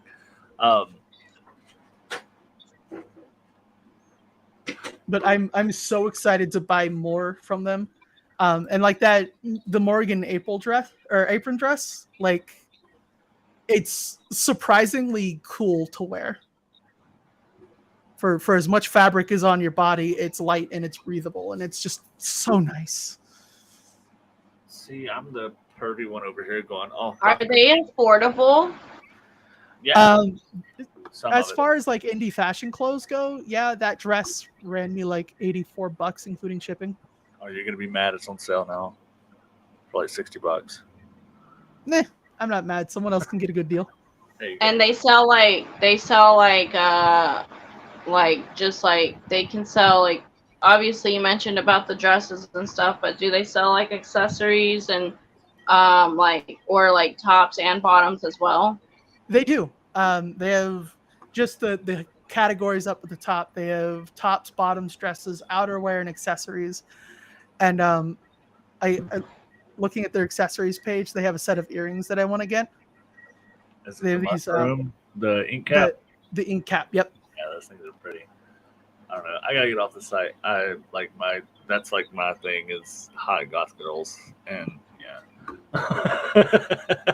That's the aesthetic I'm going for. Every person on this page is transition goal. There you go. See, it's beautiful. Oh man. But yeah, there you go, Becca. I don't know if you got the site's right there on the bottom, darkcottage.com. Super cool stuff though. Really nice fashionable things. So any men, by all definitions, they make I just saw them the other day and was like, that's really cool, because sometimes I get a little judgmental about my dad bod. They have boxers now that are made into Spanx as well, or not Spanx, but like I don't know what you would call it. The shapewear. Yeah, shapewear. They have boxers that are shapewear, and I was like, "What? That's cool as fuck! I should get a pair of those on my days I'm not feeling it." Because I'm not big means with my belly. I just look down sometimes and I'm like, "Hey, you're gross today." Yeah, I get that feeling. It's all the lint hanging out of it. You know, it's gross. I have a small piece of advice. If you're going to be buying shapewear, speaking from experience, make sure there's room enough. Ah, okay, yeah. I can imagine it gets a little tight there. Yeah.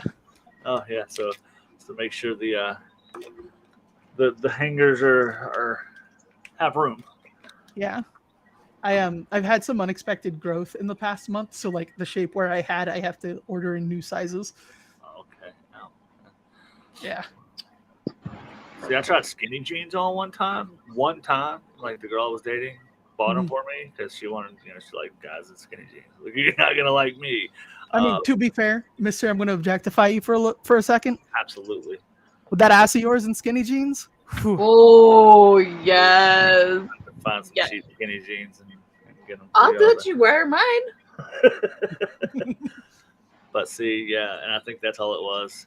And you never have to apologize for objectifying me. We just had this conversation. I'm fine being objectified by anybody. Hoochie dad shorts? No way. All right, before we get off on a tangent of looking up all different kinds of cool clothes, Thank you. we have 15 minutes left. Thank you. I mean, Let's technically, we have close to it up. like whenever. Well, technically, I will not be here, and I don't want the stream going up all night, so I want to go to bed. Shorty Not- chino shorts. No. Hey, Dad. So the last, Those just scream. and I like that this is a short segment because it shaved means we're my going to share legs. our most essential All the way. information. Look at those legs. in those shorts. Nurturing your individuality in a partnership. I'm such a This pervert. is section, the third topic or whatever about boundaries and balance. The rest of it? I've been drinking it with water. I have to do it half and half because It's important. I think an important part of self-love is, especially in a relationship, is maintaining who you are, not losing yourself in the couple, so to speak, or the throuple or whatever. Not losing yourself in your partnerships. That's hard for a lot of people. I mean, I found that there are times even in this relationship that I have, I've lost my individuality in some things, but we quickly find it again. It's it's how we work out, but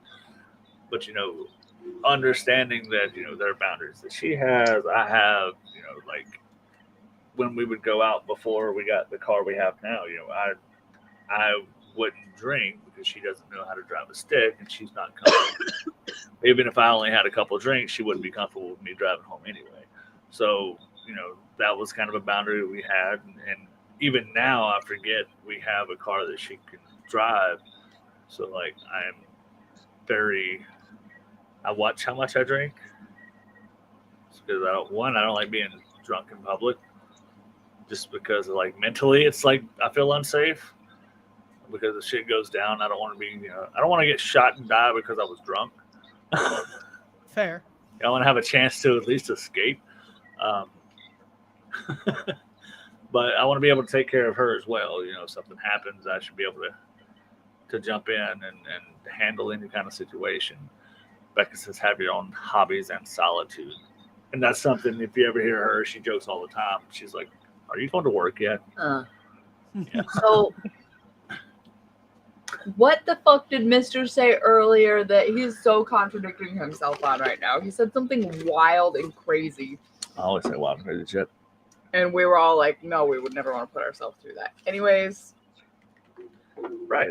That's the fun of me. You have to learn when I'm full of shit and when I'm not, because it all sounds the same.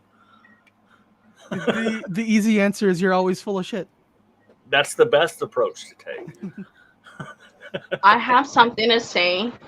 So my mom, she used to fuck with me when I was little, and she would say that my eyes used to be blue until I grew up, and they turned brown because I'm so full of shit. So I'm sorry. I heard about the whole full of shit thing, and I was like, wait, I know something.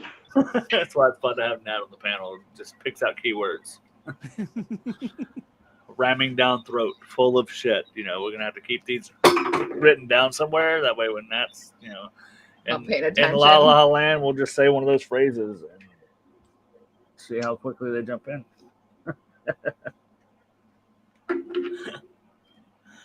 Yes, Alice. So, kind of bouncing off of what Rebecca said, having your own hobbies and solitude, something that's been like a requirement for me with the people that I'm dating is that in the space that I live in, I have to have a room that's mine. Like, this is the room that's mine.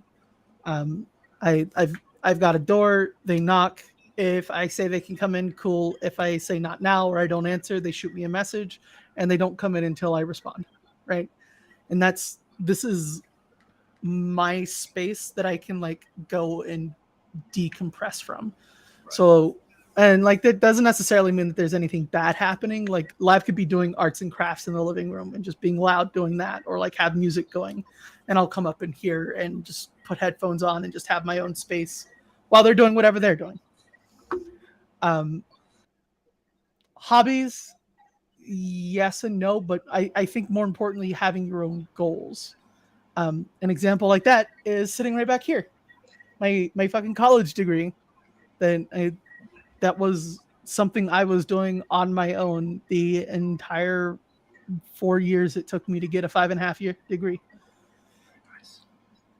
That was something I was consistently working toward. I'd be like, all right, I'm going to go work on my homework now, putting on headphones and music. See you tomorrow. And then go into my room and work on it. And it's just really important, A, to have your own things to work toward, and B, to be able to work on those independently, like to go be alone. I like that. Like having some form of self-improvement that is self-driven and self-contained. Mm-hmm.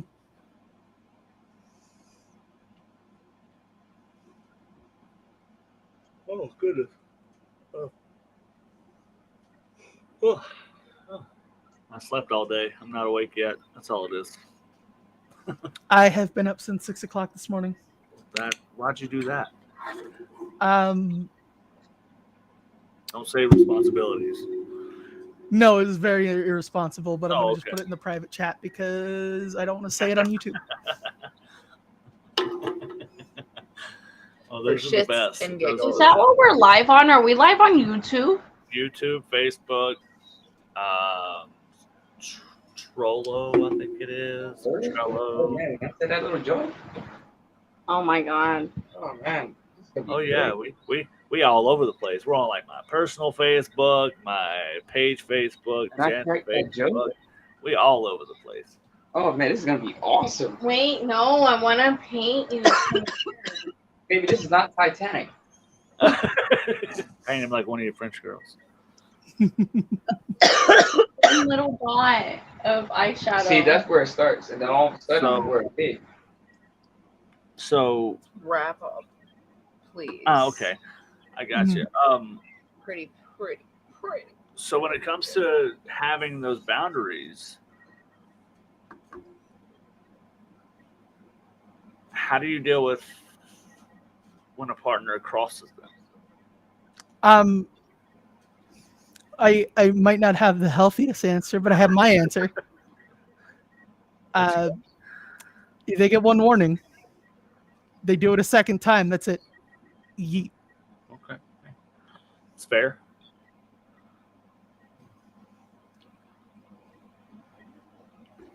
That is. Yeah, I mean, being polyamorous, I dated someone last year, and now I have a new boundary for new partners.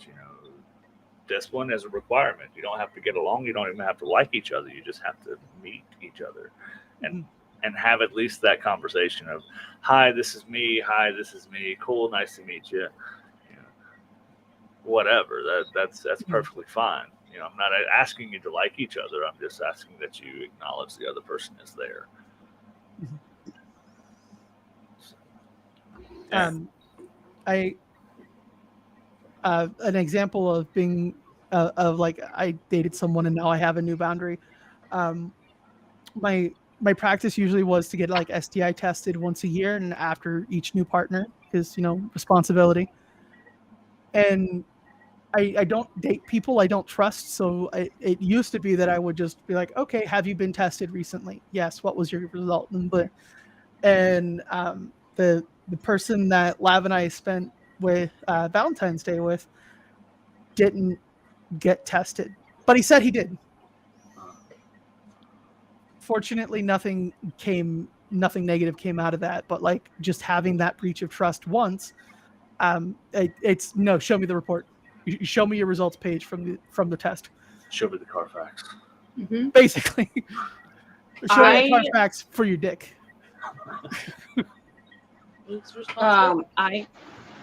I'm sorry. Go ahead. Oh, okay. So with getting tested, that is so important. Whether they say, oh yeah, I've been tested, I don't have anything. Have them show you the paperwork, the email, whatever it is. Mm-hmm. Because that is like, oh my God, that's so important. I Me and bro, Show we me your both genital facts. Yeah, show me your genital facts for real. But Show me we the go every single month.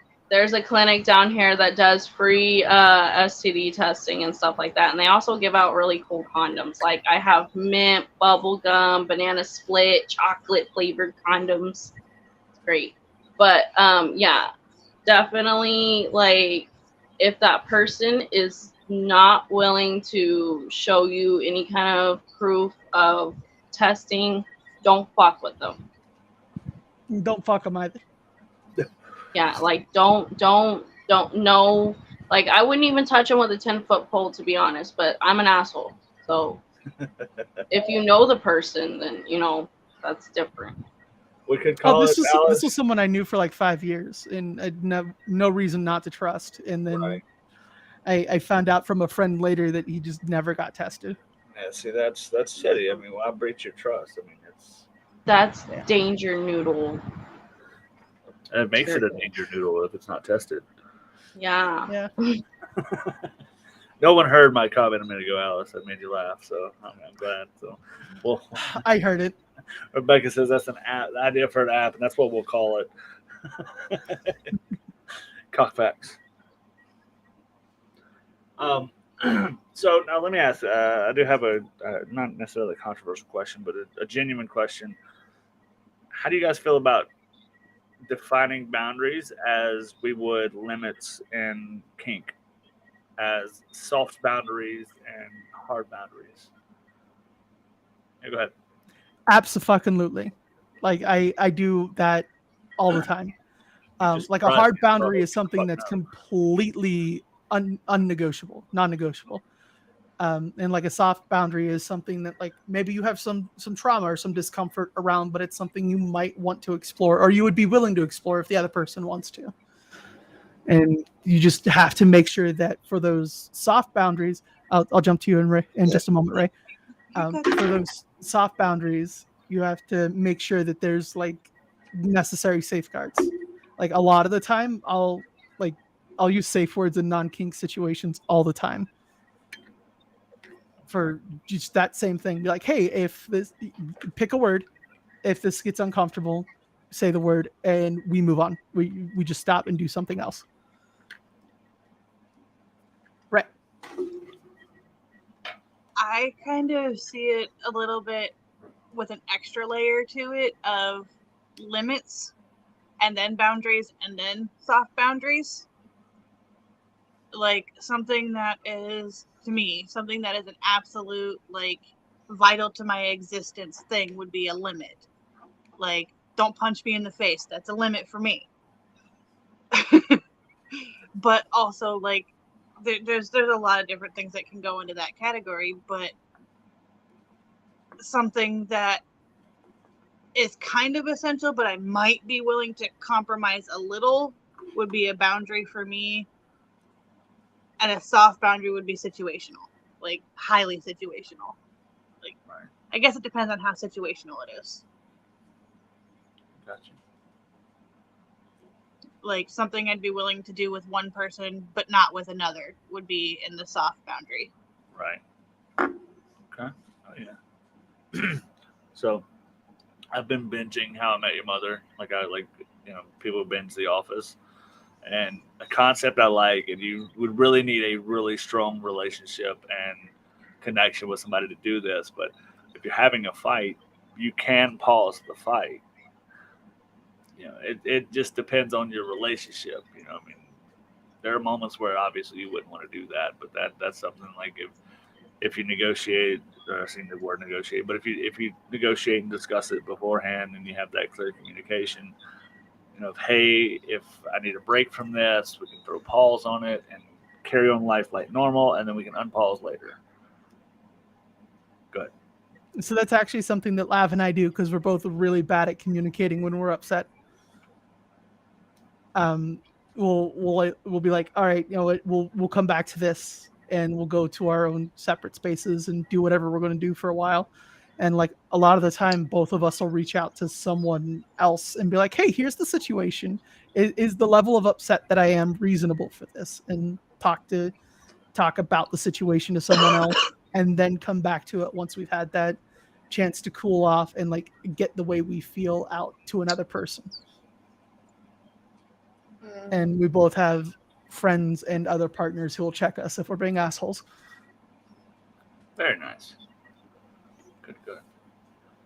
Well, I think we'll throw some closing thoughts together. We're hitting that 2-hour mark in 2 seconds. I'll jump on it first and go ahead and say that I think, when it comes to, I know we kind of got off on the topic of boundaries and things like that, but I think that's an essential part of self-care. Self-care is, like I said at the beginning, it's not necessarily, it's not necessarily, it's selfish in the healthiest of ways. To make sure that you're doing things for yourself that benefit you, but aren't diminishing your relationship or aren't diminishing other people. So to make sure that you take care of yourself, do some affirmations, do some affirmations, do those things. Some of you may need to fake it till you make it, and that's okay. You can tell yourself you're beautiful every day, even if you don't believe it at first, because eventually you're going to start believing it and you're going to see it. And I think that's super vital to understand that you can change your thinking and your thought process. You just have to work on it. Anything new?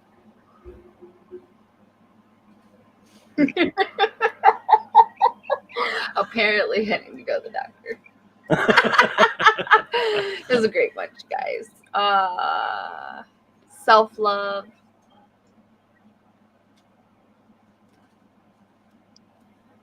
That's it. I'm really shot for the night. I've been up since like freaking 4. I love you guys. Have a good night. Peace out.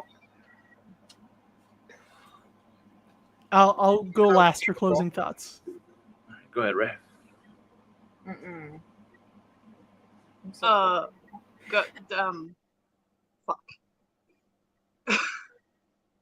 I mean, that can be a closing thought, but yeah, I guess that's usually like the beginning of the conversation.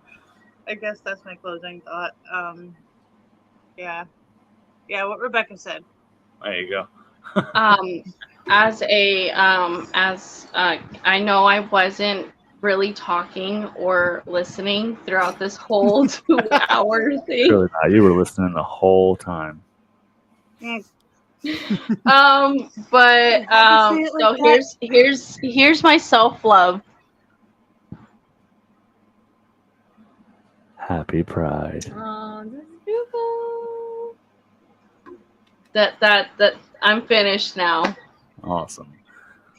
How ironic. It took me 2 hours to do all this makeup. That's crazy. Take lots of pictures. Oh, I've written that. Oh yeah, he's the one that wrote Happy Pride on there. Oh yeah. Gold star. Ray, did you put together any other thoughts? None at all. No thoughts? Head empty? I'm looking forward to next Monday. I don't think her head's empty. I think it's just nothing she could say right now. I love y'all. That's all right, Ray. We don't need you to think right now. I'm not sticking around for the awkward. Closing thoughts. Self-love is taking care of yourself in the ways that you want and need as best you can. And reaching out to other people when you can't.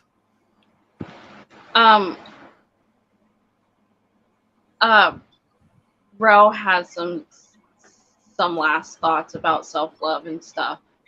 All right, let's hear this. Hey. Smoke weed every day. Oh my God. Hey, that might be self-love for somebody. Yeah. So, and by the way, I'm not cosplaying as Hulk Hogan today. You got the beard going on. I do. I have my Trans Pride beard today. Had rainbow the other day. I think we're going lesbian or pan tomorrow. Up to you. What do you guys What do you guys think? Lesbian pride flag or pansexual pride flag?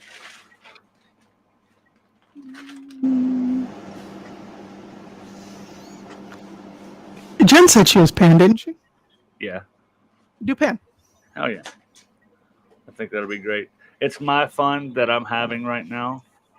For also, it's out there so people can see some sort of representation, even if they're not out there yet. But also being in a small town in North Carolina, I have enjoyed I love it. hearing how you have been able to educate.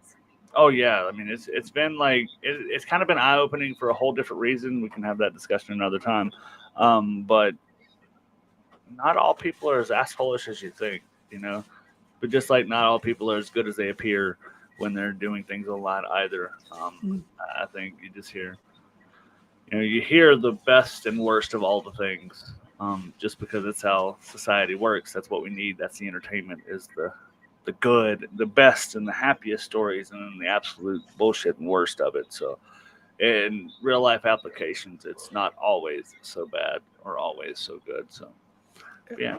Next week is digital love. Go ahead, Alice. To expand on that for just a second, most shitty people are just conditioned to react to ideas. So like they're not like, "Ooh, I'm going to go hate on this group." It's, "Oh, this person told me this thing about this group." And that's all they know. Basically, what you're saying is that hate is not it's not hereditary. It is a taught thing. Yeah. What a profound thought. I love you guys.